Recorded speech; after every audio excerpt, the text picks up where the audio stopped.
You may remember that Matt, the former London Broncos player, was seriously injured while playing for their academy. He was recognised in the Queen's Birthday Honours List last year for services to people with disability and for his outstanding work for charity. There he is, talking with the Prince. I'm pleased to be here with a very special and a very proud young man. Matt King, OBE, how does that feel? Thanks, Mike. It feels great. Massively proud. Very humbled to have been considered. It's been a long 8 years since my accident, and a great deal has happened, but I'm very pleased to be working now and back leading a relatively normal life. What was your reaction when the news came through? Got home from work, had a letter from the Cabinet Office, and my initial thoughts weren't great, to be honest. But opened the letter, first line said the Prime Minister, and I knew then that it was something big. Rang my mum straight away, and she was crying, and I remember saying to her that if I could shake, I would, and that's it. I was very, very excited. It's quite amazing what you've achieved. A university degree, and now a trainee solicitor. Your parents must be thrilled. I'd hope so. Speaking personally, I'm massively happy that I'm in the situation where I am nowadays. Looking back on my time in hospital, never thought it'd be possible to get back to some form of normal life, let alone get back working and to have completed my schooling, gone to uni, and now being a trainee solicitor. It's beyond my wildest dreams, and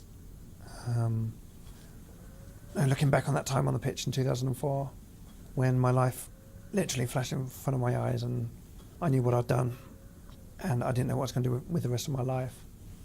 Just sitting here with you today, having recently received such an award, it's beyond my wildest dreams. And on top of all this, you'll be carrying the Olympic torch on July the 9th. Yeah, that should be quite an experience as well. Looking forward to that. I think it's going to be a once in a lifetime opportunity, not just the torch, but the Olympics in this country. It's going to be a great event, and massively looking forward to it. It must have been difficult to come to terms with your injury. You must have had some dark days. Mike, I can't explain the thoughts that went through my head during my time in hospital. Massively low. I was a 17-year-old boy, paralysed from the neck down, and having to spend months away from my friends and family. I didn't know what I was going to do with the rest of my life, and although it was okay during the day when I had friends and family with me and I could live my life through them and just try and escape the nightmare I was trapped in, it was the time spent alone in the middle of the night with my thoughts that were the worst. I didn't know what I was going to do, and almost at a time when I should have been doing things that a normal 17-year-old boy should be doing. Your ability to overcome adversity and all the charity work that you've done, you're giving a real fine example for other people to follow.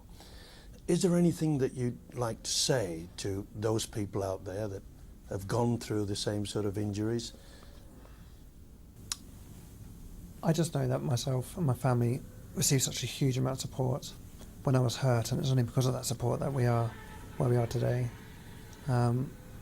I know it's cliche, but the whole rugby league community were great, and I just felt I wanted to try and give something back when I got out of hospital, to try and make the journey of other people suffering from similar injuries a little bit easier. I'm in the fortunate position now where I have overcome those initial few years, which are the hardest, and I'm now back leading a normal life. So I never dreamed I'd be where I am today, and I just think it's a matter of never giving up, and despite how low it may seem and how hard things are, there's always a way out. Was there ever a time when you thought, I didn't want to carry on? Yeah, I can't explain how, but on the pitch that day, I knew what I'd done straight away. The paramedics were asking me to move my toes. I couldn't. They were asking me if I could feel them touching my hand. I couldn't, and I don't know why, but I knew then that I'd broken my neck, and and that my life had changed forever. And the last thing I remember was just asking the paramedics to let me die. I didn't want to live a life in a wheelchair, or at least I didn't think I wanted to. But that was the only time, realistically, that that thought entered my mind. In hospital, yeah, there were massively low days, massively low times, but the support I received wouldn't allow me to give up. Once again, congratulations on your Queen's Award. We thank you, Matt King, OBE. Thank you very much indeed. Thank you.